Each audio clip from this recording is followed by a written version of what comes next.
Hello. मैं रवि मेहता। आप सभी लोगों का देखो नेक्स्ट पेपर में स्वागत है। आप सभी लोगों ने पेपर दिया होगा। आज अपना पेपर का फिर से सॉल्यूशन आ गया। आप लोगों ने किया होगा पेपर, मुझे उम्मीद होगी कि बहुत सारे लोगों ने इस बार पिछली बार से भी ज़्यादा पेपर बढ़ाया होगा। देखो एक बात बताता हूँ, मैं जैसे सॉल्यूशन स्टार्ट करूँ उससे पहले आप लोगों को एक बात बता दूँ कि मैंने जैसे ऑफलाइन क्लास के अंदर मैंने पूछा बहुत सारे बच्चों से कि कितने लोगों ने टेस्ट दिया। तो बहुत लोगों ने मतलब टेस्ट ना देने में अपराध किया, ज्यादा लोगों ने। और पता है रीजन क्या बताया उन लोगों से? मैंने जब रीजन पूछा तो उन लोगों ने मुझे रीजन बताया कि हमारे अभी तक तो टॉपिक ही दो तीन ही हुए हैं, हमें एग्जाम में देखो जब टेस्ट देने बैठते हैं तो वहां पर हमसे क्वेश्चन नहीं हो पा रहे हैं। यदि ऐसी साइकोलॉजी देखो आप लोगों में भी किसी के आ रखी है तो ये साइकोलॉजी गलत आ रखी है, ये साइकोलॉजी निकाल देना भाई। आप लोग ऐसा बिल्कुल नहीं सोचना कि हमारे देखो अभी तक तो चलो हमें पेपर देखो ज्यादा कुछ आता नहीं है, कैसे टेस्ट दे, थोड़े टॉपिक और होने दो उसके बाद देंगे, बिल्कुल नहीं सोचो ऐसे। आप लोगों को तो टेस्ट देना है, चाहे आप लोगों को एक क्वेश्चन ना आए, लेकिन आप लोगों को हर संडे टेस्ट देना है, वहां पे जाके बैठना है, टेस्ट जरूर दो भाई, मेरी यही रिक्वेस्ट है। टेस्ट दो सारे लोग। अरे भाई टेस्ट दोगे तो आप लोगों के चलो संडे के दिन तो 100 क्वेश्चन तो आप लोगों को पढ़ने को मिले। मैं गारंटी के साथ कह रहा हूं आप लोगों को कभी भी किसी भी दिन क्लास के अंदर 100 क्वेश्चन देखने को नहीं मिलते होंगे, लेकिन टेस्ट के दिन 100 क्वेश्चन देखने को मिलते हैं। तो बताओ कितने क्वेश्चन देखने को मिल रहे हैं? क्यों नहीं देंगे फिर हम लोग टेस्ट? तो टेस्ट दो।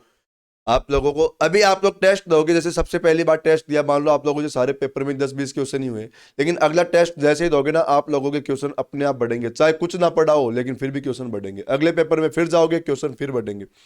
तो क्वेश्चन तो हमारे अपने आप बढ़ जाएंगे, लेकिन आप लोग टेस्ट तो दो।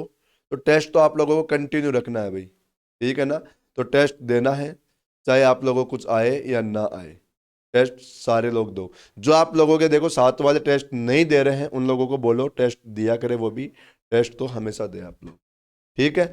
चलो अपन देखो आज अपना पेपर आएगा 104 नंबर वाला पेपर ऑफलाइन का, अपन उसको सोलो करते हैं, स्टार्ट करते हैं। उसका पहला क्वेश्चन देखो क्या है। आ जाओ भाई, पहला क्वेश्चन देखो क्या आ रखा है। ये आप लोगों के एनालॉजी का क्वेश्चन आया, ये देखो 4 क्वेश्चन आ रखे हैं एनालॉजी के। और मैं तो आप लोगों को बोलता ही हूँ ना, एनालॉजी में से देखो 4 क्वेश्चन हमें मिलेंगे ही मिलेंगे। एनालॉजी और क्लासिफिकेशन ये बहुत इंपॉर्टेंट टॉपिक है, यहाँ से बहुत सारे क्वेश्चन हमारे एग्जाम में आते हैं।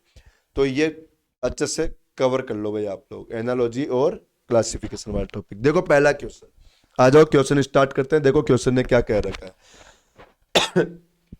क्वेश्चन ने यहां पर आया कि ये रिलेशन देखो 216 का रिलेशन बता रखा हम लोगों को 126 से, और 512 का पूछ लिया। इसने क्या किया, ऐसा कर दो 21 और 6 को अलग अलग कर दो और इनको मल्टीप्लाई करो। मतलब 21 को मल्टीप्लाई करो किससे? 6 से। तो देखो ये 126 आ जाएगा। क्या आ जाएगा? 126। ऐसे यहां पर 51 को मल्टीप्लाई कर दो 2 से। 51 को किससे करोगे? 2 से मल्टीप्लाई। तो जब 51 को 2 से मल्टीप्लाई करोगे तो क्या आएगा बताओ? 102। तो आंसर क्या रह गया? D option. ये अपना आंसर आ गया भाई। क्लियर? सारे लोग इसका एक बार स्क्रीनशॉट ले लो, फिर अपन करेंगे। 1 मिनट भाई, 1 मिनट।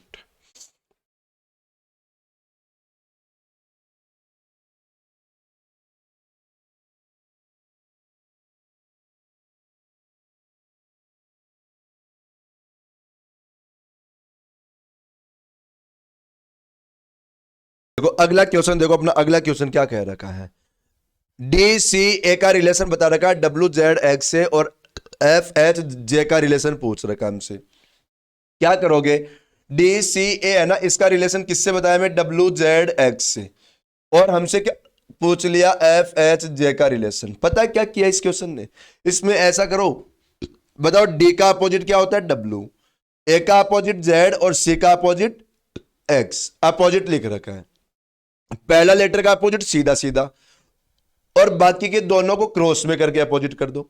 ऐसे यहां पर देखो एफ का अपोजिट यू, अब जे का अपोजिट लिखना आप लोगों को, तो यहां पर क्या आएगा? क्यू। और एच का अपोजिट क्या आएगा भाई? यहां पर आई। आई नहीं आएगा, एस आएगा। तो आप लोगों का आंसर देखो यू क्यू एस। कौन सा ऑप्शन हो गया? B option. लिख दो बी ऑप्शन सारे लोग, लगाओ आंसर, सही करो इसको।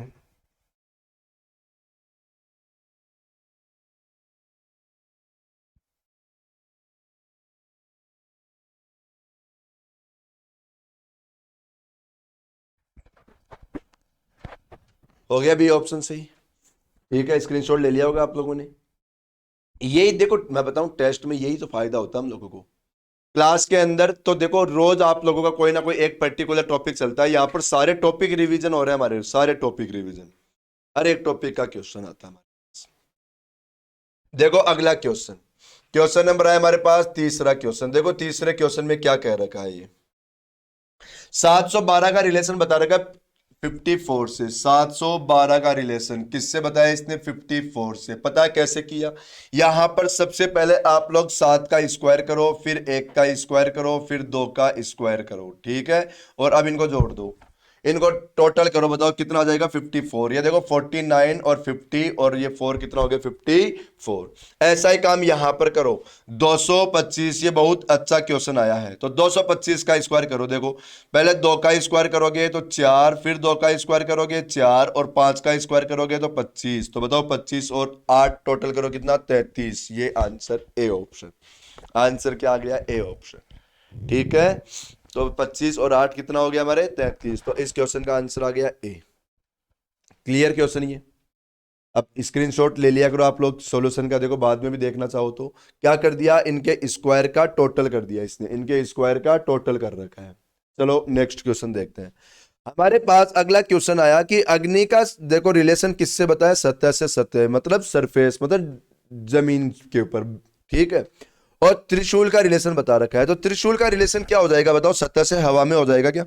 सतह से हवा में, मतलब क्या कहना चाह रहा है कि अग्नि है ना, अग्नि वो जमीन से जमीन पे चलती है, बिल्कुल नीचे से नीचे चलती है, मतलब अग्नि तो हमारी है ना। और हमारे पास जो ये होता है ना त्रिशूल होता है, त्रिशूल बताओ अपन जमीन पे खड़े होकर चलाते हैं और फिर वो हवा में निकलता है। तो त्रिशूल कहां से चला गया? जमीन से हवा के अंदर, और अग्नि रहती है जमीन से जमीन के अंदर। इस वजह से अपना आंसर क्या रह जाएगा इसका? बी ऑप्शन हो गया। चलो अगला क्वेश्चन देखते हैं हम लोग। नेक्स्ट क्वेश्चन, मिसिंग का क्वेश्चन हमारे एग्जाम में आता ही आता है भाई। मिसिंग का क्वेश्चन अपने एग्जाम में आता ही आता है। देखो अब इस क्वेश्चन ने क्या कर रखा है बताता हूं। चार, आप लोग क्या किया करो मिसिंग के क्वेश्चन में, देखो मैं क्लास में भी बताता हूं, आप लोग ऐसे किया करो, जो छोटे नंबर है ना उनसे बड़े नंबर की ओर बढ़ने की कोशिश किया करो हमेशा। छोटे नंबर से बड़ा नंबर बनाने की कोशिश किया करो हमेशा, ठीक है।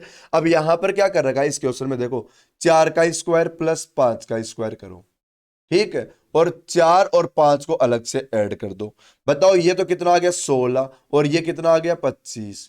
ठीक है, और यहां पर फिर क्या करना है इनको? माइनस। तो ये देखो 16 और 25 तो 41 हो गया क्या? माइनस करो 9। तो बताओ ये 9 आ गया था ना, तो माइनस कर दो 9। तो हमारा आंसर क्या आ गया? 32। समझ में आया? इन दोनों का स्क्वायर का टोटल अलग से कर दो, इन दोनों का टोटल ही अलग से कर दो, और फिर उनका डिफरेंस निकाल के ऊपर लिख दो। उनका डिफरेंस ऊपर लिखना है हमें। ऐसा ही काम यहां पर करो। देखो 3 का स्क्वायर प्लस 5 का स्क्वायर करो, और माइनस क्या कर दो? 3 प्लस 5। माइनस क्या कर दो? 3 प्लस 5 को माइनस कर दो। तो बताओ 25 और 25 और 9 कितना हो जाएगा? बताओ 34 हो गया। माइनस क्या कर दो यहां से? 8। तो हमारे पास आंसर क्या बच जाएगा? बताओ 26। ये अपने क्वेश्चन का आंसर। मैं बताऊं, देखो हो सकता है जैसे माइनस वगैरह प्लस करने में ये अपने से मिस्टेक होके देखो ऑप्शन गलत लग जाए, लेकिन पैटर्न अपना सही चलेगा ना। पैटर्न देखा करो। कैलकुलेशन तो देखो जोड़ बाकी है, ये तो गलत भी हो सकता है, ऑप्शन गलत भी सिलेक्ट हो सकता है, लेकिन आप लोग पैटर्न चेक कर लिया करो कि हाँ पैटर्न सही था, ये कैलकुलेशन से गलत ऑप्शन लग गया। पैटर्न चेक करके आंसर यदि कहीं गलत भी हो तो उसको सही कर लिया करो आप लोग, ठीक है ना। ये क्वेश्चन हो गया मिसिंग वाला। चलते हैं अपन नेक्स्ट क्वेश्चन पे। आ जाओ अगला क्वेश्चन देखो। ये हमारे पास क्लासिफिकेशन का क्वेश्चन आ रखा है। ये अपना क्वेश्चन किसका आ गया? क्लासिफिकेशन का। आप लोगों ने भी किया होगा। देखो पहला क्वेश्चन देखो क्या बता रखा है। बता रखा है यहाँ पर राम सेतु बता रखा है, एक जगह देखो चित्तौड़गढ़ दुर्ग आ रखी है, एक जगह मानस राष्ट्रीय उद्यान आ रखी है, और एक जगह क्या आ रखी है? हम्पी आ रखी है। हमें क्या करना है इस क्वेश्चन के अंदर? देखो यहाँ पर ये राम सेतु है ना, राम सेतु, इसको छोड़ दो। और ये पता है ना राम सेतु कहाँ पड़ता है? आप लोगों के तमिलनाडु में पड़ता है, मैं बता देता हूँ। और ये मानस है ना, ये मानस ये वाला ये मानस पड़ता है आप लोगों के असम भारत में, ये पड़ता है असम के अंदर। और चित्तौड़गढ़ तो राजस्थान के अंदर आता ही है। चित्तौड़गढ़ कहाँ आता है? राजस्थान के अंदर आता है, ठीक है।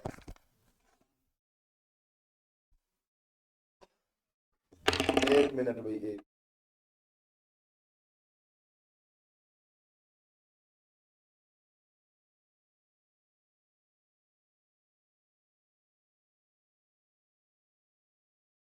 सॉरी भाई, देखो आज 2 बार फोन आ गए, बीच में डिस्टर्ब हो गए आप लोग भी। ठीक है, चलो अब देखो। और ये हम्पी है ना, हम्पी, ये तीनों देखो, ये तीनों है अपने यूनेस्को विश्व धरोहर में आते हैं। ये तीनों के तीनों किस में आते हैं? अपने यूनेस्को विश्व धरोहर के अंदर। ठीक है, ये हम्पी है ना, आजकल तो ये बिल्कुल खंडर है, ये बिल्कुल खंडर हो रखा है। ये पहले के जो पहले मतलब अपना पुराना टाइम था ना, राजा महाराजाओं के टाइम, तब ये विजयनगर का वो था, राजधानी बनी हुई थी विजयनगर की। ये विजयनगर की राजधानी थी। अब आज तो ये खंडर हो गया। ठीक है, चित्तौड़गढ़ कहाँ पड़ता है? राजस्थान में। ये मैंने कहाँ बताया? तमिलनाडु में बताया। ये बताया, ये पड़ता है असम में। ठीक है, तो ये तीनों किस में आते हैं? अपने यूनेस्को विश्व धरोहर में आते हैं। ये नहीं आता तो इसको अलग कर दो आंसर में। क्लियर? चलते हैं 7 नंबर के क्वेश्चन में। और 7 नंबर के क्वेश्चन को करने का मैंने सबसे अच्छा तरीका क्या बता रखा आप लोगों को? देखो, QSUV, जैसे CEGI, ये तो देखो दूसरा ऑप्शन। तीसरा ऑप्शन दे रखा है DFHJ, और चौथा ऑप्शन दे रखा है JLNP। मैंने सबसे अच्छा तरीका क्या बताया कि सबसे पहले इन पे नंबर लिख दिया करो आप लोग। सबसे पहले क्या करोगे? नंबर लिखोगे। लिखो, देखो 17, 19, 21, 22, यहां पर देखो 3, 5, 7, 9, यहां पर देखो 4, 6, 8, 10, यहां पर 10, 12, 14, 16 नंबर लिख दिया। नंबर लिखने के बाद में अब आप लोग इनका डिफरेंस निकाल दो। डिफरेंस कैसे निकालोगे? बताओ, 17 से 19 में 2 बढ़ा रखा है, 19 से 21 में 2 बढ़ा रखा है, और 21 से 22 में 1 बढ़ा रखा है। अगला डिफरेंस निकालो। बताओ, यहां पर 2 बढ़ाया, यहां पर 2 बढ़ाया, यहां पर भी कितना बढ़ाया? 2। देखो, अब आप लोग चेक करोगे ना, तो अपने पहले और दूसरे ऑप्शन के अंदर लॉजिक अलग अलग हो गया। अभी अलग अलग लॉजिक हो गया ना भाई। इसमें 2 2 1 बढ़ा दिया, इसमें 2 2 2 बढ़ाया। अब जैसे तीसरे को चेक करोगे, आंसर सिलेक्ट हो जाएगा। कैसे भाई? ये अपना तीसरा वाला है ना, या तो ये इसमें जाके मिलेगा, इसमें मिलेगा, तो ये अलग, क्योंकि क्वेश्चन साफ साफ कहता है 3 ऑप्शन का लॉजिक सेम है। 3 ऑप्शन का लॉजिक सेम है, तो बताओ फिर तो ये अलग तो बनेगा नहीं। ये या तो इसमें मिलेगा या फिर ये इसमें मिलेगा। जिसमें मिले आंसर सेलेक्ट हो जाएगा हमारा। चलो चेक करो। बताओ, यहां पर कितना बढ़ाया? 2। यहां पर भी कितना बढ़ा रखा है? 2। यहां पर भी कितना बढ़ा रखा है? 2। तो अपना आंसर क्या हो जाएगा? A option. A option. क्योंकि अब यदि इन दोनों में 2 2 बढ़ाया तो सीधी सी बात है, फिर तो चौथे में भी 2 2 ही बढ़ाएगा, क्योंकि 3 ऑप्शन का लॉजिक सेम है ना। 3 ऑप्शन का लॉजिक सेम है, तो फिर तो इसमें अपने आप 2 2 बढ़ेगा, तभी जाके 3 ऑप्शन का लॉजिक सेम बन पाएगा। इस वजह से ए आंसर। देखो भाई, क्वेश्चन नंबर आ जाओ, अगला question, next question, question number 8 number का क्वेश्चन अपना।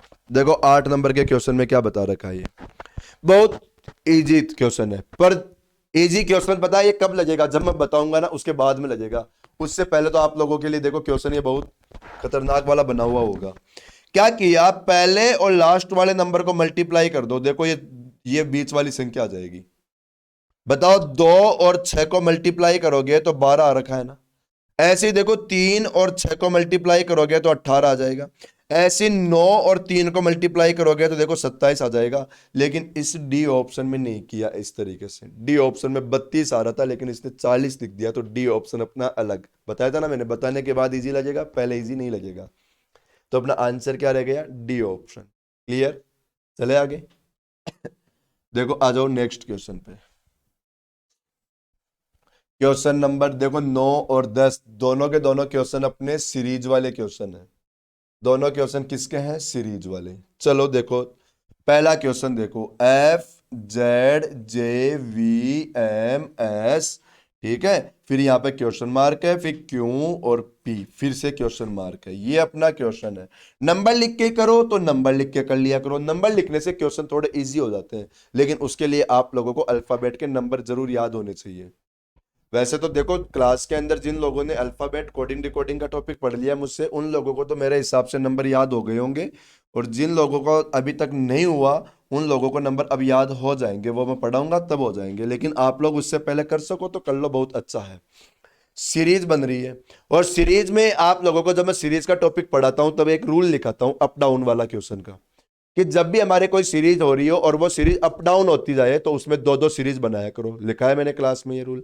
ठीक है, कि अप डाउन हो जाती है सीरीज। जैसे मतलब क्या करोगे? उसमें कम वाली संख्या को तो कम वाली संख्या के साथ मिलाओगे आप लोग, और ज्यादा वाली संख्या को ज्यादा वाली संख्या के साथ मिलाओगे आप लोग। ये देखो 2 सीरीज बनती है जब भी सीरीज अप डाउन हो जाए। तो यहां पर 4 बढ़ाया गया, यहां पर 3 बढ़ाया, तो बताओ फिर यहां पर 2 और यहां पर 1 बढ़ जाएगा ना। तो 2 बढ़ाओ, बताओ 13 और 2 कितना? 15, और देखो ये 1 बढ़ते ही 16। तो 15 पे क्या आता है बताओ? ओ। तो यहां तो आ गया ओ। अब इसमें देखो बताओ 26 से क्या हो गया 24, तो 4 कम किया, 22 से 19 में 3 कम किया, यहां पर 2 कम किया, यहां पर 1 कम कर दो तो 16 पे क्या आ जाएगा पी। तो आंसर क्या आएगा O P answer. A option अपना आंसर बन गया। आंसर क्या बन गया ए ऑप्शन। बताओ समझ में आ गया ये तो क्वेश्चन क्लियर। अप डाउन हो जाए तो वहां पे कर लिया करो। और वैसे ये देखो सारी बातें देखो जिनकी क्लास में हो रखी है वो ठीक है, और जिन लोगों ने देखो मान लो ऑफलाइन पढ़ा नहीं मुझसे, उन लोगों को देखो ये देखना हो तो आप लोगों को तो पता है रीजनिंग विद रवि सर के नाम से अपना चैनल चल रहा है। उस चैनल की जिस चैनल पे आप लोग अभी जैसे टेस्ट सोल्व कर रहे हो, ठीक है, इस चैनल के ऊपर अपना सीरीज का टॉपिक मैंने पढ़ा रखा है। सीरीज क्या मोटे मोटे सारे टॉपिक मैंने पढ़ा रखा है, आप लोग वहां पे देख लिया करो आराम से। जिस टॉपिक में दिक्कत हो, क्लास में भी आप लोगों को कोई टॉपिक छूट गया हो तो आप लोग वहां पे देख लिया करो, वो टॉपिक वहां पे क्लियर हो जाएगा। टॉपिक मैंने पढ़ा रखा है, ठीक है। तो जिसका भी जो टॉपिक छूटा हुआ है वो टॉपिक आप लोग वहां पे देख लिया करो भाई, कोई दिक्कत नहीं आएगी। ऐसा नहीं है कि आप लोगों को देखो बार बार इधर उधर भागना पड़े कहीं क्लास लेने के लिए ना, आप लोग वहां देख लो, वहां पे मिल जाएंगे सारे टॉपिक। देखो अगला क्वेश्चन, इसमें क्या कर रखा है डिवाइड चल रहा है। देखो आधा कर दिया, पहले डिवाइड बाई 2 किया, यहाँ डिवाइड बाई 3 किया, यहाँ पर देखो डिवाइड बाई 5 किया, और यहाँ पर देखो डिवाइड बाई क्या कर रखा है 7 कर रखा है। तो अब आप लोग चेक करो, यहां पर देखो 2 3 5 7 को देखोगे तो बताओ अब तो इस हिसाब से तो मैं डिवाइड बाई 11 करना पड़ेगा। क्यों? क्योंकि ये सारे के सारे कौन से नंबर चल रहे हैं भाई, प्राइम नंबर। क्या चल रहा है अपना, ये प्राइम नंबर चल रहा है, ये प्राइम नंबर। और सीरीज का टॉपिक जब मैं आप लोगों को पढ़ाता हूं, सीरीज हो या एनालॉजी हो, मैं आप लोगों को बताता ही हूं, क्या बताता हूं कि प्राइम नंबर हमारे लिए बहुत इंपॉर्टेंट है। प्राइम नंबर अपने लिए बहुत इंपॉर्टेंट होता है। सबसे पहले प्राइम नंबर को सिलेक्ट करना होता है हम लोगों को। ये मैंने आप लोगों को एनालॉजी का टॉपिक पढ़ाता हूं तो मैं लिखाता भी हूं। देखो हमारे क्या होता है, बहुत सारे टॉपिक ऐसे होते हैं कि उन टॉपिक्स के अंदर हमारे आंसर दो दो बन जाते हैं, दो दो ऑप्शन में मिल जाते हैं, जैसे क्लासिफिकेशन, एनालॉजी। और ये मैं क्लास में आप लोगों को बताता हूं कि देखो यदि दो दो आंसर मिल जाए तो आप लोगों को पहले आंसर कौन सा सिलेक्ट करना चाहिए, फिर कौन सा सिलेक्ट करना चाहिए। ये जब एनालॉजी का टॉपिक आएगा तब वहां पर आप लोगों की क्लियर हो जाएगी बात। ये हमारा अल्फाबेट का क्वेश्चन आया, बहुत सिंपल सा क्वेश्चन। क्या बताया कि एक तो ये शब्द आ रखा है आप लोगों के पास और 4 ऑप्शन आ रखे हैं। बोल रहा है कि इन चारों ऑप्शन में से ऐसा कौन सा ऑप्शन है जो ऑप्शन यहां से नहीं बनेगा, मतलब उस ऑप्शन के सारे अक्षर यहां पर नहीं है। जैसे पहला ऑप्शन चेक करोगे क्या दे रखा है, NOUN। देखो NOUN मिल गए, बताओ। तो पहला ऑप्शन तो बन रहा है, हमें बताना जो नहीं बनेगा। देखो अगला, देखो TENSE। देखो टी कहां पर है, ये रहा, फिर ई ये रहा, एन ये रहा, एस ये रहा, ई ये रहा, तो ये भी बन गया। तो ये भी अपना आंसर नहीं हो सकता। देखो CEMENT, CE, देखो क्या बता रखा है CEMENT, तो ये भी बन रहा है, ये भी अपना आंसर नहीं हो पाएगा। अब इसको चेक करोगे तो इसमें देखो ये आर आ रखा है, बताओ आर पूरे शब्द में ही नहीं है, कहीं भी नहीं है, तो इसका मतलब ये वाला शब्द अपना नहीं बनेगा। इसका मतलब ये शब्द नहीं बनेगा। बाकी के देखो 3 ऑप्शन के जितने भी लेटर थे सारे के सारे लेटर यहां से आ रहे थे, केवल किस ऑप्शन को छोड़ के, डी वाले ऑप्शन को छोड़ के। तो अपना आंसर क्या हो जाएगा, डी आंसर। क्लियर। चले नेक्स्ट क्वेश्चन पे आ जाओ, अगला क्वेश्चन देखते हैं। डायरेक्शन का क्वेश्चन आया। ये क्वेश्चन जिनका डायरेक्शन का टॉपिक हो गया उन लोगों ने तो कर ही दिया होगा, क्योंकि ये क्वेश्चन मैं क्लास में लिखाता हूँ, ये क्वेश्चन मैं क्लास में लिखाता हूं। तो जिन लोगों का हो रखा होगा उन लोगों ने तो कर दिया होगा क्वेश्चन को। क्या बताया कि, और मैं एक बात बताऊं, इस क्वेश्चन को चेक करना, मुझे पता है बहुत सारे लोगों ने आंसर गलत कर रखा होगा। इसका आंसर बहुत लोगों ने इसका आंसर 10 कर रखा होगा, जबकि 10 आंसर नहीं आएगा इसका। बोला पी और क्यू विपरीत दिशाओं में चलना शुरू करते हैं, पी 3 मिल गया और क्यू 4 मिल गया। ये एक जगह है, यहां से निकल रहे हैं लोग। देखो पी तो कितना गया, चलो इस साइड मैंने पी को भेज दिया, पी गया था कितना 3, ये पी गया 3, पी गया 3, और इधर कौन गया क्यू, क्यू गया कितना 4, ये क्यू चला गया कितना 4, ये क्यू है जो 4 गया। बताया कि पी राइट में घूमता है 4 मील चलता है, क्यू भी राइट में घूमता है 3 मील चलता है। देखो पी राइट में घूम के कितना गया 4 मील, और क्यू राइट में घूमकर कितना गया 3 मील। अब हमें क्वेश्चन में पूछ लिया पी और क्यू के बीच की दूरी, पी और क्यू के बीच की दूरी पूछ रखा है। बहुत लोग क्या करते हैं, इसका आंसर देखो कैसे गलत करते हैं वो बताता हूं मैं। गलत इस तरीके से कर देते हैं, यूं निकाल देते हैं कि देखो 3 और 4 5 के बराबर हो गया, 3 और 4 5 के बराबर हो गया, और 5 और 5 10 को आंसर बता देते हैं, 5 और 5 10 आंसर बता देते हैं। लेकिन आप लोग खुद सोचो, क्या जब ये सीधी दूरी आप लोगों को बतानी होगी तो क्या सीधी दूरी इस वाले मिडिल पॉइंट से निकल कर आएगी क्या इस पॉइंट से थोड़ी ना आएगी। आएगी नहीं, क्योंकि दूरी अलग अलग है। देखो यहाँ पर 3 है, यहाँ पे 4 है, यहाँ पर 3 है, यहाँ पर 4 है। तो आप लोग जब इसकी सीधी दूरी निकालोगे तो सीधी दूरी तो हमारी यहां से आएगी। कहां से बनेगी भाई? यहां से। मतलब उस पॉइंट से होती हुई आएगी ही नहीं, इस पॉइंट से आएगी ही नहीं हमारी दूरी। तो फिर हमारा आंसर बताओ कैसे सही हो सकता है? 10 आंसर आएगा ही नहीं। हमारी तो दूरी वो यहां से निकल के यूं जाएगी, इस पॉइंट से निकलेंगे ही नहीं वो लोग। ठीक है, तो अब हमें दूरी तो ये बतानी पड़ेगी। अब इसके लिए क्या कर दो, डायग्राम को सीधा कर दिया करो। आप लोगों का डायग्राम बिल्कुल सीधा कर दो, इसको इधर ले आओ। लो ये डायग्राम मैंने इधर मिला दिया, ये लो। बताओ ये 4 थी ना, ये 4 थी तो ये भी 4 हो जाएगी। और बताओ ये 4 और 3 7 होगी ना, तो ये भी कितनी हो जाएगी? 7। ये भी कितनी हो जाएगी? 7। तो अब क्या होगी बताओ? ये टोटल दूरी 7 हो गई, ये टोटल दूरी 7 हो गई। तो क्या करोगे भाई? 7 का स्क्वायर प्लस 7 का स्क्वायर। तो क्या 7 मल्टीप्लाई 2 हो गया क्या ये? देखो 49 मल्टीप्लाई 2 क्या हो जाएगा? ये 49 मल्टीप्लाई 2 बन जाएगा ये। ठीक है, तो बताओ 7√2 हो गया फिर तो हमारा। क्या बन गया? 7√2 आंसर। तो ये आंसर लगाना बी ऑप्शन। 10 मत लगा देना, 10 आंसर लगा देते हैं अपन इस क्वेश्चन में। आंसर क्या आएगा? B option. क्लियर? चले आगे। ये आया क्वेश्चन नंबर 13, कैलेंडर का क्वेश्चन आया। देखो इस बार कैलेंडर का क्वेश्चन आया है। क्या बता रखा है? मैं क्वेश्चन के अंदर बोला इसने कि 8 अगस्त 1955 को मंगलवार था। क्या बताया? 8 अगस्त। देखो इसको मैं दो तरीके से करके बताता हूं आप लोगों को इसी क्वेश्चन का आंसर। 1955 को क्या बता रखा है? मंगलवार, ट्यूसडे। और हमें क्या पूछ लिया क्वेश्चन में कि 21 अक्टूबर 1993 को कौन सा दिन होगा। इस क्वेश्चन को आप लोग एक तो कर सकते हो वो फिक्स वाले पैटर्न से, कोड वाले पैटर्न से, है ना। फिक्स वाले पैटर्न से करोगे तो कैसे करोगे वो बताता हूं, और एक करेंगे अपन इसका डिफरेंस निकाल के। तो डिफरेंस वाले से करोगे तो कैसे करोगे वो भी मैं बताता हूं। सबसे पहले फिक्स वाला पैटर्न बताता हूं। बताओ फिक्स वाले का फॉर्मूला सभी को याद होगा। ठीक है, फॉर्मूला होता है सबसे पहले उसमें दिन, मतलब दिन लिखते हैं। तो दिन कितने आ रखे हैं? 8।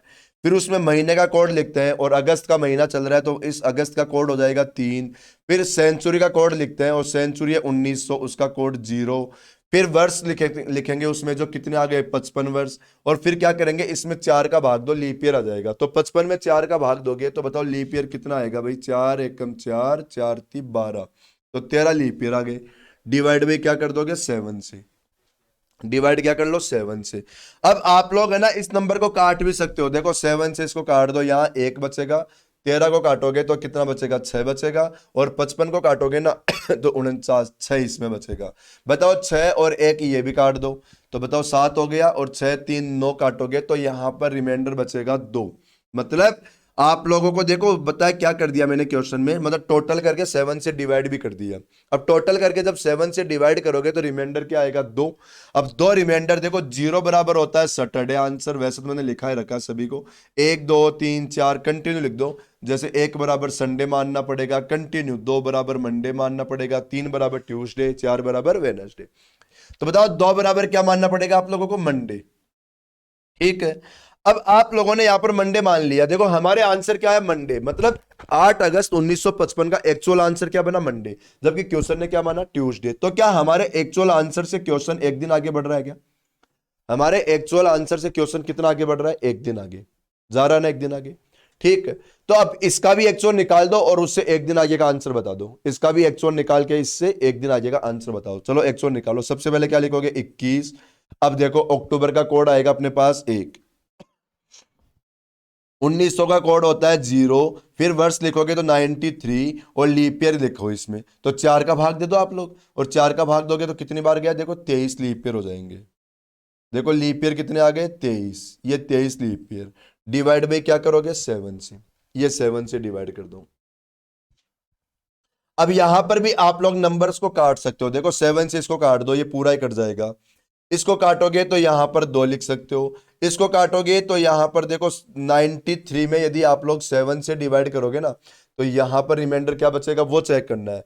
तो देखो 93 में 7 से डिवाइड करोगे तो रिमाइंडर बचेगा आप लोगों के, देखो कितनी बार गया? 3 बार, तो 2 बचेगा। तो यहां पर लिख सकते हो आप लोग 2। तो 2 2 4 1 5 बच गया इसका रिमाइंडर। इसका टोटल करके देखो डिवाइड करोगे 7 से तो रिमाइंडर बचेगा 5, और 5 बराबर आंसर होता है थर्सडे। 5 बराबर आंसर क्या होता है, थर्सडे। यहां पर 5 बराबर थर्सडे हो जाएगा। मैंने क्या बताया था कि यहां पर एक्चुअल में एक दिन बढ़ाया था, तो यहां पर भी अब एक दिन बढ़ाओ, और थर्सडे में एक दिन बढ़ाते आंसर क्या आ जाएगा, फ्राइडे। तो इस क्वेश्चन का जो आंसर बना वो क्या बना, फ्राइडे। एक तरीका तो ये, एक तरीका तो होता है इसका ये वाला कि ज्यादा वर्षों का अंतर लगे तो फिक्स वाले पैटर्न से कर दो। तो एक तरीका तो आप लोग इस वाले पैटर्न से कर सकते हो। तो इससे आंसर क्या आ गया, फ्राइडे। ठीक है, समझ में आ गया तो ठीक है, नहीं आया तो भी कोई दिक्कत नहीं, मैं दूसरा तरीका और बता रहा हूं इसका, और वैसे समझ में आ गया होगा सभी को। अब देखो दूसरा तरीका, देखो आप लोग दूसरा तरीका देखो, बहुत छोटा सा तरीका होता है वो भी। देखो उस तरीके से कैसे करोगे। हमारे पास क्वेश्चन क्या था कि 8 अगस्त 1955, 8 अगस्त 1955 को क्या आ रखा है, ट्यूसडे। और फिर क्या बता रखा है कि 21 अक्टूबर 1993 का दिन हमसे पूछ लिया भाई। ये अपना क्वेश्चन हो गया। ठीक है, यहां पर आप लोग क्या करोगे इस क्वेश्चन में, सबसे पहला काम करना, वर्षों का अंतर निकाल दो। बताओ वर्षों का अंतर कितना आ गया, यहां पर 38 वर्षों का अंतर है, 38। अब चेक करो कि 1955 से लेकर 93 तक लीप ईयर कितने हो जाएंगे। और देखो यहां से लीप ईयर हो जाएंगे आप लोगों के 10, लीप ईयर कितने हो गए यहां पर, 10। अब दूसरा काम करना है, देखो यहां से यहां तक दिन कितने हो गए, यहां से यहां पर दिन कितने हो गए। बताओ सबसे पहले अगस्त की बात है, अगस्त 31 दिनों का होता है, 31 में से 8 दिन जा चुके, 31 में से कितने दिन जा चुके, 8। बताओ 31 में से 8 चले जाएंगे तो कितने बाकी रहेंगे हमारे पास, 23। कितने दिन बाकी रहेंगे, 23। तो देखो अगस्त के तो 23 दिन बाकी रह गए, और 23 की जगह बताओ हम लोग क्या लिख सकते हैं भाई, 2। 23 की जगह क्या लिख सकते हैं, 2। 7 से काट दिया मैंने। देखो अगस्त के बाद क्या आएगा, सितंबर, उसमें भी क्या लिख सकते हो, 2। अक्टूबर में कहां तक जाना था हमें, देखो 21 तक, 21 की जगह क्या लिख सकते हैं, 0। देखो यहां पर 30 की जगह 2 लिख दिया अपन ने, तो टोटल दिन कितने हो गए, 4। ये 4, अब डिवाइड वही कर दो 7 से, डिवाइड कर दो 7 से। तो देखो 38 और 48 और 4 52, और 52 में यदि आप लोग 7 से डिवाइड करोगे तो देखो 7 बार गया 49, कितना रिमाइंडर बाकी रह गया, 3। और ले जाकर ट्यूसडे में 3 बढ़ा दो, आंसर क्या आ गया, फ्राइडे। ये लो, ये आप लोग इस क्वेश्चन को ऐसे भी कर सकते थे। ठीक है, 2 तरीके बता दिया मैंने क्वेश्चन को करने के, या तो फिक्स वाले पैटर्न से कर दो, या फिर ये वाला तरीका लगा दो, डिफरेंस वाला। क्लियर हो गया, चले आगे।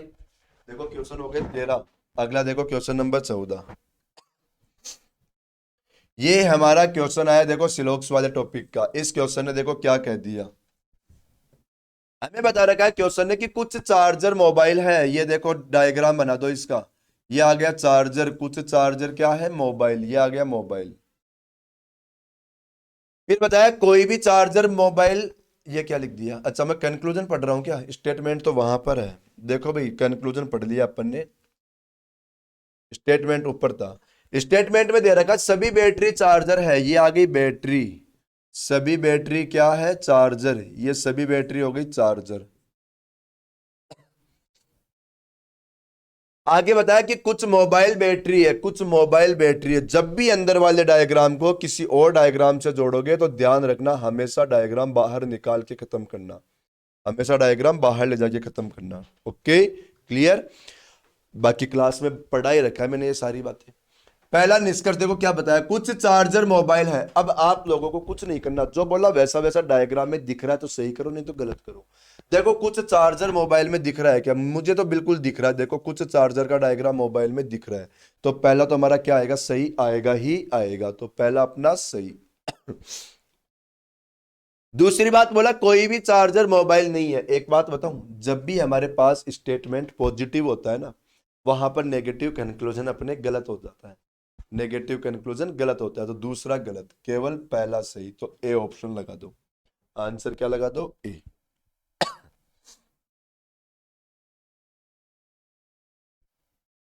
ये अगला क्वेश्चन देखो, एज वाला क्वेश्चन आ रखा है, बहुत सिंपल सा क्वेश्चन आया था आप लोगों के एज वाला, तो हर किसी ने कर दिया होगा इस क्वेश्चन को, तो हर किसी ने। देखो क्वेश्चन में क्या क्या आ रखा है, एक तो ऋषभ आ रखा है, ये मैंने ऋषभ लिख दिया, एक उसकी माँ रखी है, ये मदर का एम लिख दिया, और एक पिता के लिए फादर का एफ लिख दिया। हमें बता रखा है ऋषभ 10 साल का है, ये ऋषभ कितने साल का है भाई, 10 साल का हो गया ऋषभ। उसकी माँ उससे 20 साल बड़ी है, बताओ 20 साल बड़ी है तो ये कितने की हो गई, 30 साल की। और बताया वह उसके पिता से 6 साल छोटी है, लेकिन ये माँ है ना अपने पिता से, इसके पिता से 6 साल छोटी है, तो बताओ फिर ये 30 की है तो वो 36 का हो जाएगा। वो कितने का हो जाएगा? 36 का। भाई माँ 30 साल की है और इससे 6 साल छोटी है तो 36 का हो गया ना। हमें पूछा पिता की क्या आयु है, तो पिता की आयु 36 वर्ष। बहुत ही सिंपल क्वेश्चन पूछ लिया ये तो। ऐसा क्वेश्चन तो देखो नहीं पूछना चाहिए था भाई। ये तो बहुत इजी क्वेश्चन था। ये रैंकिंग का क्वेश्चन है। देखो रैंकिंग का क्वेश्चन क्या कह रहा है हमें। ये क्वेश्चन है, बता रखा है कि एक कक्षा में कुछ छात्र है, ठीक है। बताया राम बाएं साइड से मतलब लेफ्ट साइड से 16 है। ये राम लेफ्ट साइड से नंबर कौन सा आ गया? 16। दूसरी बात बताया कि श्याम राइट साइड से 19वें नंबर पे है। ये श्याम राइट साइड से कौन से नंबर पे? 19 नंबर पे। हमें बताया यदि उनके बीच में 6 बच्चे हैं। उनके बीच में कितने बच्चे हैं? 6 बच्चे। देखो बीच बीच में कितने बच्चे हैं? 6 बच्चे। ठीक है, अब टोटल पूछ लिया। एक बात बताता हूं मैं आप लोगों को, क्या हमारा डायग्राम चेंज नहीं हो सकता था क्या? बिल्कुल हो सकता था ना। कैसे? भाई इस साइड से राम का नंबर कौन सा बताया था हमें? 16, है ना। और इसका श्याम का नंबर कौन सा बताया? राइट साइड से 19। बताओ इस साइड से श्याम आगे तक भी तो पहुंच सकता था। श्याम आगे तक भी तो जा ही सकता था ना, हमारे पास 19वें नंबर पे है ना ये। ठीक है ना, तो ये ओवरलैप भी हो सकता था डायग्राम। डायग्राम ये भी हो सकता था, डायग्राम ओवरलैप भी हो सकता था। बताओ दो कंडीशन हो गई ना। डायग्राम, क्योंकि अब दोनों के बीच में कितने बच्चे हैं? 6 बच्चे। तो दोनों के बीच में 6 बच्चे तो यहां पर भी आ सकते हैं। दोनों के बीच में 6 बच्चे यहां पर भी आ सकते हैं। तो डायग्राम ये भी बन सकता था, ये भी बन सकता था। अब टोटल पूछ लिया तो बताओ टोटल किस में से बताए? कोई फिक्स नहीं है। तो आंसर क्या दोगे आप लोग? डाटा अपर्याप्त है। हमारे पास क्वेश्चन में पूरा डाटा नहीं है, कौन सा डायग्राम मान के आंसर दे। ठीक है, लेकिन देखो हमारे इस क्वेश्चन का आंसर तो डी ऑप्शन आ गया। अब मैं आप लोगों को आंसर जरूर बता देता हूं इसका आंसर क्या आएगा। देखो आंसर, इसका आंसर तो देखो यदि ये वाला डायग्राम बनता तो देखो 16 लोग ये हो गए, 6 लोग हमारे पास बीच में हैं और 19 लोग हमारे पास ये हैं। तो जोड़ दो, 16 और 6 22, 22 और 10 32 और 9 कितना? 41। इसका तो आंसर हो जाता 41। अब आप लोग ऐसे ना समझना 41 ऑप्शन में तो 41 लगा दूं ना, आंसर तो यही रहेगा डी ऑप्शन। यदि इसका आंसर निकालते आप लोग टोटल, तो देखो इसमें से आंसर कैसे बताओ। ये जो राम है इसका नंबर इधर से 16 है, राम का नंबर इधर से मालूम चल गया तो टोटल आ जाएगा। क्योंकि देखो टोटल निकालने के लिए क्या करना होता है? दोनों साइड को ऐड करके -1 करनी होती है। -1 इसलिए क्योंकि राम 16 में भी आ गया, राम का इस साइड भी ऐड हो जाएगा, तो दोनों को जोड़ के -1 कर दो। अब राम का इस साइड से मालूम कैसे चलेगा आप लोगों को वो बताता हूं। बताओ इन दोनों के बीच में कितने लोग हैं? ये लोग, ये वाले, ये 6 लोग हैं। बीच में कितने? 6 लोग। और यदि मैं इसको भी जोड़ दूं तो बताओ ये टोटल यहां से लेकर यहां तक कितने लोग हो जाएंगे? 7 लोग। कैसे? 6 लोग तो बीच बीच में थे और एक एस, तो टोटल कितने लोग हो गए? 7।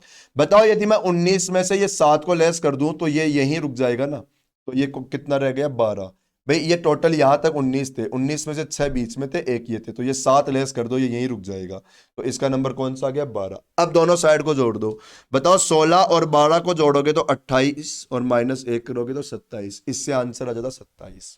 ये देखो, अब आंसर 41 माने या 27 माने, नहीं मान सकते ना कुछ भी, इसलिए अपना आंसर क्या आ गया? Data D option. ठीक है, क्लियर। चले नेक्स्ट क्वेश्चन पे। ये बहुत इजी क्वेश्चन है। ये तो डायग्राम ढूंढना है आप लोगों को। क्या ढूंढना है? कि ये डायग्राम कहाँ छुपा हुआ है। और ये डायग्राम मुझे दूर दूर से दिख रहा है, कहाँ छुप रहा है? देखो डी ऑप्शन में। कैसे? ये लाइन ये आ गई, ये वाली, ठीक है। यहां से यू जा रहा है तो देखो ये जा रहा।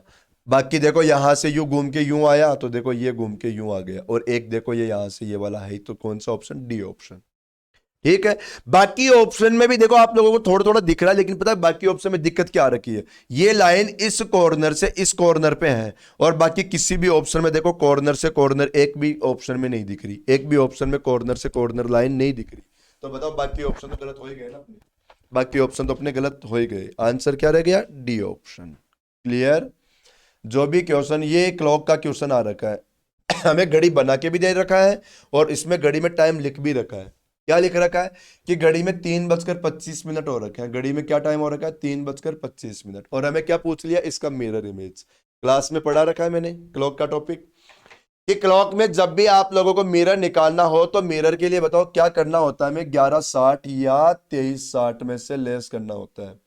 कहां से लेस करना होता है? 11:60 या 23 60 में से जिसमें से भी लेस हो रही है उसी में से लेस कर दो, कोई फर्क नहीं पड़ेगा, आंसर सेम ही आता है। तो देखो मैंने 1160 में से इसको लेस कर दिया, कितना बचेगा 15, और 15 थोड़ी बचेगा नालायक को, यहाँ पर क्या बचेगा 35, क्या बच गया 35, और यहाँ पर क्या बच गया 8, तो 8 35 अपना आंसर कहाँ दे रखा है, डी ऑप्शन में दे रखा है।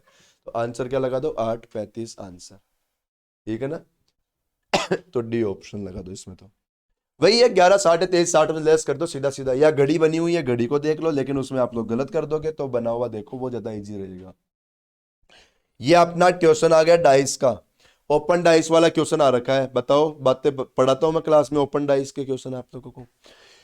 और ओपन डाइस में मैं आप लोगों को यही बताता हूं क्वेश्चन के अंदर कि सबसे पहले सीधी लाइन को सोल्व करो, और सीधी लाइन में भी क्या करो, सबसे पहले एक छोड़कर एक अपोजिट कर दो। बताओ मतलब पी का अपोजिट क्यू कर दो, बी का अपोजिट सी कर दो। पी का अपोजिट क्या कर दो, क्यू। क्योंकि देखो इसलिए, क्योंकि देखो अभी जैसे हम लोग इसको फोल्ड करेंगे ना, तो ये बी फोल्ड होके यूं हो जाएगा और पी घूमकर यहीं आएगा, तो वो जब भी आप लोग उसको डाइस बनाते हो एक छोड़कर एक अपने आप अपोजिट हो जाता है। तो क्या कर दिया करो, एक छोड़कर एक अपोजिट कर दो, और लास्ट में जो बचे वो एक दूसरे के अपोजिट कर दो, लास्ट में जो बचे एक दूसरे के अपोजिट। अब हमें बोल क्या रहा है कि कौन सा ऑप्शन सही है, और हमेशा ध्यान रखो पूरे डाइस में ध्यान रखो, जब भी आप लोगों से ऐसा क्वेश्चन पूछते हैं ना कौन सा ऑप्शन सही है, देखो बहुत तरीके के क्वेश्चन में पूछता है ये, मैं क्लास में करवाता भी हूं, ठीक है। 2 डाइस वाले क्वेश्चन में भी मैं ऑप्शन देके बताता हूं आप लोगों को। तो यहां पर क्या है, क्वेश्चन में आप लोगों का वही डाइस सही होता है जिसमें अपोजिट दिखाई नहीं देता है, हमेशा ये नियम भी बना लो। डाइस में कोई सा भी क्वेश्चन पूछे आप लोगों का डाइस कौन सा सही होगा, जिसमें अपोजिट दिखाई नहीं दे रहा हो वही सही होगा। जैसे पहला ऑप्शन देखो, पहले ऑप्शन में क्या दे रखा है वो बताता हूं आप लोगों को, 1 मिनट, चलो पहला ऑप्शन देखो। पहले ऑप्शन में दे रखा है, यहां पर सी दे रखा है, सी का अपोजिट क्या है बी, बताओ बी इसमें नहीं दिख रहा, तो फिर पी देखा, पी का अपोजिट क्यू इसमें नहीं दिख रहा, और आर का अपोजिट ए नहीं दिख रहा, मतलब ये तो सही है। इसको चेक करोगे तो क्यू आया, क्यू का अपोजिट पी नहीं दिख रहा, फिर बी का अपोजिट सी भी नहीं दिख रहा, और आर का अपोजिट ए भी नहीं दिख रहा, तो ये भी सही हो गया। फिर क्यू का अपोजिट देखो ना, क्यू का अपोजिट पी नहीं दिख रहा, ए का अपोजिट आर नहीं दिख रहा, और सी का अपोजिट बी नहीं दिख रहा, तो ये भी सही हो गया। मैं जिसमें भी अपोजिट नहीं दिखेगा ना वो सब सही हो जाएगा। बताओ पी का अपोजिट क्या है, क्यू नहीं दिख रहा, आर का अपोजिट देखो ए नहीं दिख रहा, और बी का अपोजिट सी नहीं दिख रहा, तो ये भी सही हो गया। तो अपने चारों ही सही हो गए, क्या हो गए चारों ही। समझ में आ गया क्या आ गया, चारों ही सही हो गए अपने यहाँ पर, है ना। ये चारों ही सही कर दो। अगला क्वेश्चन देखो, मतलब वही डाइस सही होता है जिसमें अपोजिट दिखाई ना दे, हमेशा वो डाइस सही हो जाएगा। ये कोडिंग डिकोडिंग का क्वेश्चन आ रखा है, बहुत अच्छा क्वेश्चन आया था, बहुत ही अच्छा क्वेश्चन। देखो क्वेश्चन में क्या कर रखा है, सबसे पहले देखो मैं यहां पर लिखता हूं, देखो STRANG ई। अब इसका कोड क्या बताया इसने, इसका कोड बता रखा है इसने 72, और अब हमसे क्या पूछ लिया, ड्रीम, DREAM,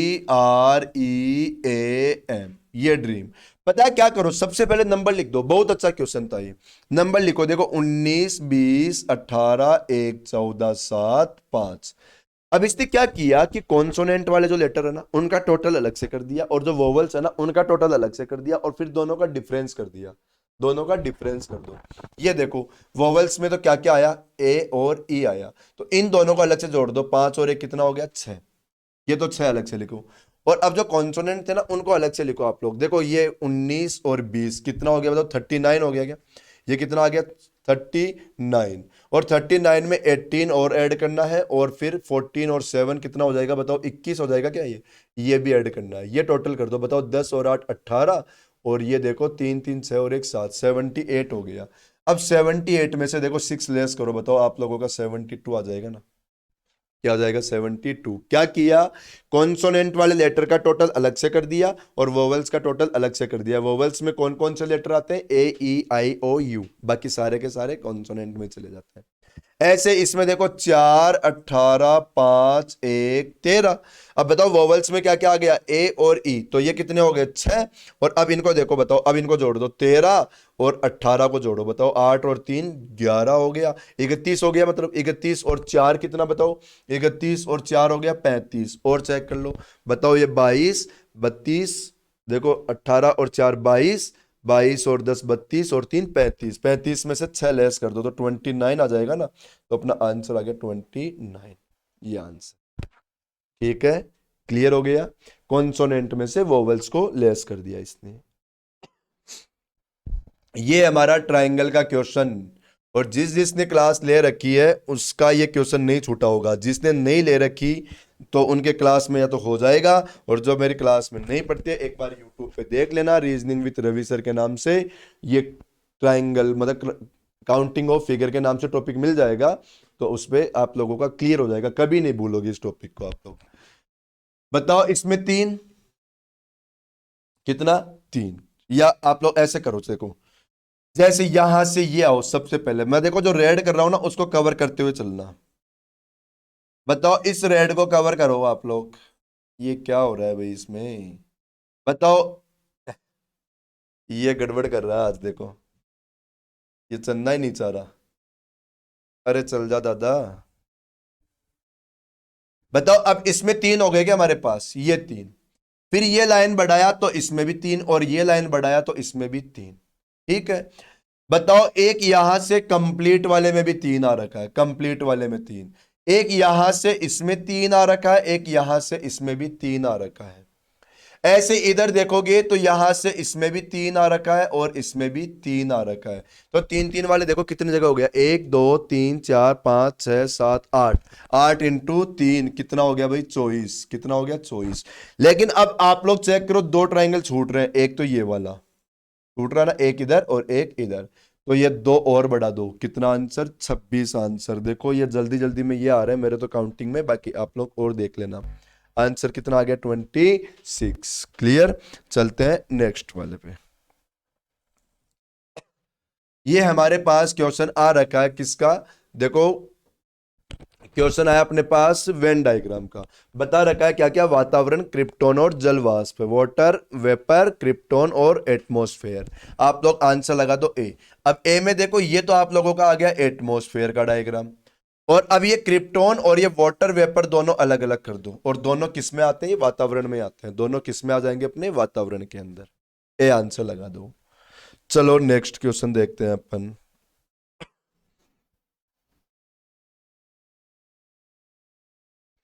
क्वेश्चन नंबर 23। इसमें तो क्या करो आप लोग, इसी को कंप्लीट कर दो ना, ये लाइन यहां से यहां मिलाओ, ये लाइन यहां से यहां मिलाएंगे हम लोग। क्लियर, ये लाइन बताओ आप लोग ऐसे मिलाओगे, और ये लाइन यहां से आप लोग यहां लास्ट तक मिला दोगे। क्लियर, इसको इधर मिलाओ और यहां से ले आओ, इसको भी इधर मिला दो। अब चेक करो, बताओ कौन सा ऑप्शन छुपा हुआ रह गया। देखो ना, बताओ ये ऑप्शन कौन सा दिख रहा है, क्या ए दिख रहा है क्या, मुझे तो ए दिख रहा है ये ऑप्शन, तो आंसर क्या लगा दोगे, ए आंसर। इस क्वेश्चन का आंसर ए। ये तो डायग्राम वाला क्वेश्चन है, इसको तो आप लोगों को ध्यान से बस ठीक से देखना है, देखने में ही आंसर आ जाएगा। ये अपना क्वेश्चन आया, और इस क्वेश्चन के लिए मैं आप लोगों को एक बात बता दूं, ये इस बार आप लोगों के एग्जाम में गलत था क्वेश्चन। जो क्वेश्चन पूछा था ना आप लोगों से, वहां पर गलत पूछ रखा था ये क्वेश्चन, है ना। टेस्ट पेपर में हिंदी वाले वर्ड अलग थे, इंग्लिश के शब्द सही थे उसमें, लेकिन हिंदी वाले शब्द गलत थे उसमें, हिंदी वाले शब्द अपने गलत थे उसके अंदर, ठीक है। तो यहां तो सही कर दिया मैंने, लेकिन आप लोगों के वहां पे गलत हो रखा था। यहां पर आप लोग देखो आंसर लगाओगे इसके अंदर बी ऑप्शन। पता है क्यों लगाओगे, यहां पर इनको मतलब ये सूरज के हिसाब से, सारे सूरज से देखो, जैसे ये सूरज आ गया, अब सूरज के सबसे नजदीक सबसे पहले क्या आता है, बुध ग्रह आता है, सबसे पहले क्या आता है, बुध ग्रह। फिर उसके बाद में आप लोगों को आ जाता है देखो शुक्र ग्रह है, शुक्र के बाद में आप सॉरी, फिर आ जाता है पृथ्वी, पृथ्वी के बाद में आप लोगों का आएगा देखो बृहस्पति, और बृहस्पति के बाद में आएगा आप लोगों का शनि ग्रह। ये सूरज से दूरी के हिसाब से, सूरज से सबसे नजदीक बुध, उसके बाद में ठीक है शुक्र, उसके बाद में पृथ्वी, यूं आप लोग इसको दूरी के हिसाब से बनाओ। ये क्वेश्चन आया आप लोगों के पास, देखो एक और एनालॉजी का क्वेश्चन है। इस क्वेश्चन में देखो क्या कर रखा है, बहुत अच्छे से घुमाया इस क्वेश्चन में भी। ये 3 ऐसे के ऐसे ले आओ, इसके आगे जो भी नंबर है उसको इसकी पावर में पहुंचा दो और आगे वाला नंबर ऐड कर दो। तो बताओ 3 की पावर 3 रहेगी तो 27 हो जाएगा, 27 में 9 बढ़ाते बताओ 36 आ गया क्या, ये 36। फिर क्या करोगे, देखो वापस समझो, ये 4 ऐसे के ऐसे ले आओ, इसके आगे वाले नंबर को इसके पावर में पहुंचा दो और अगले नंबर इसमें ऐड कर दो, ये 9। तो बताओ 16 और 9 बताओ 25 हो गया क्या, ये 25। ऐसा ही इसमें करो, बताओ ये जो 5 है ना, ये पांच ऐसे के ऐसे ले आओ और इस नंबर को इसके पावर में पहुंचा दो और इस 5 को ऐड कर दो लाके। तो 125 में जब 5 ऐड करोगे तो 130 अपने क्वेश्चन का आंसर, ये सी ऑप्शन अपने क्वेश्चन का आंसर हो गया। और ये आज के पेपर का पूरा सॉल्यूशन हो गया भाई। क्लियर? स्क्रीनशॉट ले लो क्वेश्चन का। अब अपन मिलेंगे नेक्स्ट संडे को, तब तक आप लोग पढ़ते रहो, देखते रहो इनको। क्वेश्चन पेपर फिर बता रहा हूँ, सारे लोग पेपर जरूर दिया करो। ठीक है? ठीक है भाई, अब अपन नेक्स्ट संडे को मिलते हैं, तब तक थैंक यू, ध्यान रखो अपना। सभी लोग क्लास में मास्क लगा के बैठा करो, वैक्सीन जिन्होंने नहीं लगवाई सारे लोग लगवा लो।